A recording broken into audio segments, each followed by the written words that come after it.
ભાઈબંધ બધાને એકાદો તો એવો હોય જ જે હાજર હોય ત્યારે એની બહુ મજાક બને, પણ એ ના હોય તો એના વગર કોઈને ના ગમે. જેને 10 વાગે મળવું હોય તો 9:30નો ટાઈમ આપવો પડે, કેમ કે 5 જ મિનિટમાં પહોંચ્યો, એવું તો એનું રોજનું હોય. ભાઈબંધ બીજો એક ભિખારી ભાઈબંધ બી હોય, જેની જોડે રૂપિયા તો બહુ હોય પણ કદી કાઢે નહીં.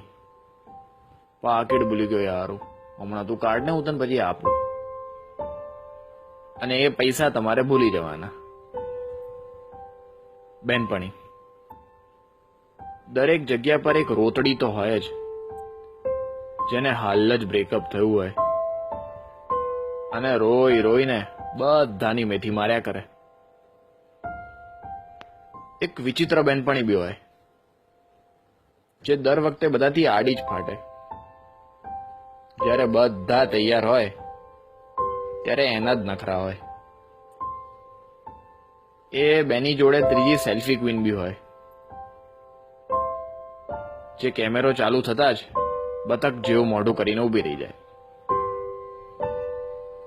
બબાલ્યો દરેકને એકાદો બબાલ્યો ભાઈબંધ બી હોય, જેને મારા મારી કર્યા વગર ખાવાનું જ ના પચે. ભાઈ એક મેટર થઈ યાર, અરે તું ચિંતા ના કર, બસ પહોંચ્યો હું. મિત્ર બધાનો એક ફેંકુ મિત્ર હોય, જેની બધે પહોંચ હોય, પણ જરૂર પડે ત્યારે એ નંબરની બધી લાઈન કવરેજ ક્ષેત્રની બહાર જ હોય. બધે એક એવો ભાઈબંધ બી હોય, જે બહારથી જેટલો સીધો સાદો ને ભોળો લાગે, અંદરથી એટલો જ છાણો હોય. હજી એક વિકૃત બી બધે મળી રહે, જે બોલવાનું ચાલુ કરે એટલે એને કંટ્રોલ કરવો અઘરો પડી જાય.